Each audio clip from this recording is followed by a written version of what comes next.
सल्लल्लाहु अला मुहम्मद सल्लल्लाहु ताला अलैहि वसल्लम। इस्लाम की फितरत को कुदरत ने लचक दी है, जितना ही दबाओगे उतना ही उभरेगा। चुनांचे साइंस जितना तरक्की करती जाएगी, दुनिया धीरे धीरे इस्लाम की तरफ बढ़ती चली जाएगी। आज मेरे बयान का उन्वान है कि जो मछली पानी में मर जाए और मर के उसमें तैरने लगे तो वो मछली खाने से मना क्यों किया गया, उसको नाजायज क्यों कहा गया? तो हदीस पाक सुने कि हदीस पाक में है, मेरे नबी सल्लल्लाहु अलैहि वसल्लम फरमाते हैं कि जो मछली पानी में मर जाए और उसमें तैर जाए, ऐसी मछली का खाना जायज नहीं है। आखिर ये कैसे समझ में आए, ये कैसे मालूम किया जाए कि कौन सी मछली, चूंकि मछली जो आमतौर पर मार्केट में बेची जाती है जिंदा मछली, कुछ ही मछलियां हैं जो जिंदा बेची जाती है, ज्यादातर मछलियां मरी हुई होती है, बर्फ में रखी जाती है। तो ये कैसे समझ में आए कि कौन सी मछली पानी के बाहर मरी है और कौन सी मछली पानी के अंदर मरी है? तो जो मछली पानी के बाहर मरी है उसका खाना इस्लाम ने जायज करार दिया है। जो पानी के अंदर जो मछली मरी है उसका खाना नाजायज करार दिया है। तो उसको कैसे मालूम किया जाए, उसको कैसे पता करें कि कौन सी मछली पानी के अंदर मरी है और कौन सी पानी के बाहर मरी है? तो इसका तरीका ये बताया गया है कि जो मछली पानी में मर जाती है उसका पेट जब पानी में उसको डालेंगे तो वो उसका जो पेट है वो ऊपर और पीठ जो है नीचे हो जाएगी। तो समझ में आ जाएगा कि ये मछली पानी के अंदर मर गई थी, जिसकी वजह से इसका पेट ऊपर है और उसकी पीठ जो है नीचे है। और जो मछली पानी के बाहर मरी होगी, पीठ ऊपर और पेट जो है नीचे हो जाएगी। तो ये तरीका है पहचानने का, मालूम करने का कि कौन सी मछली पानी के अंदर मरी है और कौन सी मछली पानी के बाहर मरी है। तो चुनांचे ये किसने कहा है? ये आमेना के लाल ने कहा है कि जो मछली पानी के अंदर मर जाए उस मछली का खाना जायज नहीं है। तो साइंसदानों ने रिसर्च किया कि पैगंबर इस्लाम ने, इस्लाम के नबी ने, मुसलमानों के नबी ने आखिर क्यों पानी के अंदर जो मछली मर जाती है उसका खाना क्यों मना किया है, क्यों जायज नहीं करार दिया है? तो चुनांचे उन्होंने रिसर्च किया, तहकीक की। तो रिसर्च करने के बाद, तहकीक करने के बाद पता चला, मालूम यह हुआ कि जो मछली पानी में मर जाती है चुनांचे उसमें कैंसर के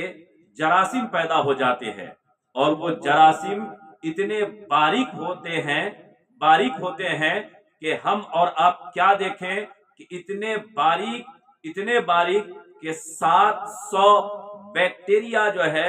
एक सुई के नाके के अंदर आ जाए, इतनी बारीक हुआ करती है। तो चुनांचे वो डॉक्टर, वो रिसर्च करने वाले साइंसदान कहते हैं हम तो आला से खुर्दबीन से देख रहे हैं तब जाके वो दिख रहे हैं, लेकिन इस्लाम के नबी, मुसलमानों के नबी के जमाने में तो चश्मा भी नहीं था। उन्होंने कैसे इन कीड़ों को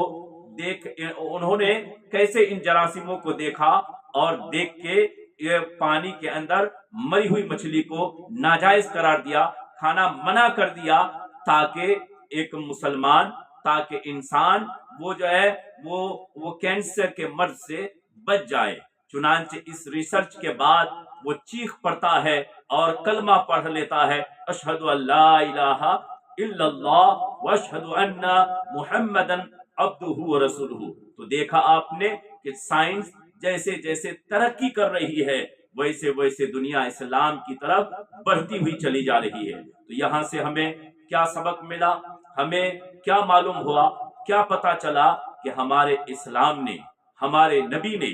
جو ہر چیز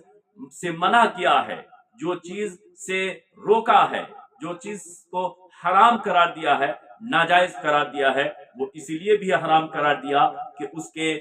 چیز کو استعمال کرنے سے، اس کو کھانے سے ہمارے جسم کے اندر بیماریاں پیدا ہو سکتی تھی۔ اسی لیے ہمارے نبی نے، اسلام نے، قرآن نے اس کو منع کر دیا، اس کو ناجائز قرار دے دیا، اس کو حرام قرار دے دیا، تاکہ انسان بیماریوں سے بچا رہے، تاکہ انسان بیماریوں سے سیف رہے، محفوظ رہے۔ چونکہ ایک ماں بھی اپنے بچے کو وہی غذا کھلاتی ہے جو ان کے لیے فائدہ مند ہو، تو ایک رب جو ہمارا خالق ہے، مالک ہے، رازق ہے، جو ہمیں سب کچھ ہمارے لیے، زمین ہمارے لیے بنایا، آسمان ہمارے لیے بنایا، چاند سورج ہمارے لیے بنایا، ہوا کو ہمارے لیے بنایا، تو وہ رب تبارک و تعالی جو ہمارے لیے اتنا کچھ انتظام کیا ہے، وہ رب کیسے چاہے گا کہ انسان ویسی غذا کھائے، وہ غذا کھائے جو ان کے صحت کو نقصان پہنچے۔ تو اسی لیے 70 ماؤں سے زیادہ محبت کرنے والا رب وہ یہ گوارا نہ کیا کہ انسان کو نقصان دہ والی چیز کھلائی جائے، اسی لیے نقصان دہ والی چیز کو حرام قرار دے دیا، تاکہ انسان ان چیزوں کو نہ کھائے اور استعمال نہ کرے اور وہ بیماریوں سے محفوظ رہ جائے۔ تو یہ وجہ تھی، یہ ریزن تھا کہ پانی کے اندر مری ہوئی مچھلی کو ناجائز و حرام کیوں قرار دیا، جس کو آپ نے ابھی سماعت کیا۔ تو اسی لیے پیغام یہی ہے کہ جب ہمارے نبی نے جو مچھلی کو ہم کو منع کر کے، پانی کے اندر مری ہوئی مچھلی کو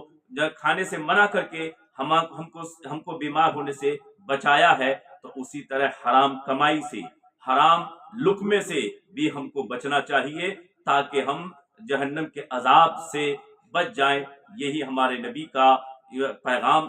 تھا، ہمارے نبی صلی اللہ علیہ وسلم کا میسج تھا کہ انسان اپنے آپ کو گناہوں سے بچائے، حرام کمائی سے بچائے، حرام خوراک سے بچائے، تاکہ انسان جس طرح دنیا میں نبی کی نے صحت کو جو ہے حرام چیز سے بچا کے وہ صحت کو جو ہے خیال رکھا ہے، صحت تاکہ ان کی بگڑے نہیں، تو اسی طرح ہمیں آخرت میں بھی ہمیں جہنم کے آگ سے بچانے کے لیے ہمیں اسلام، ہمارے نبی نے رات و دن محنت کی ہے، کوشش کی ہے کہ اے میرے چاہنے والوں، اے میرے ماننے والوں، اے مسلمانوں، کہ تم رب کے حرام کردہ چیز کے قریب نہ جانا، حلال ہی کھانا، حلال ہی کمانا، یہی اس کا پیغام ہے، یہی اس کا میسج۔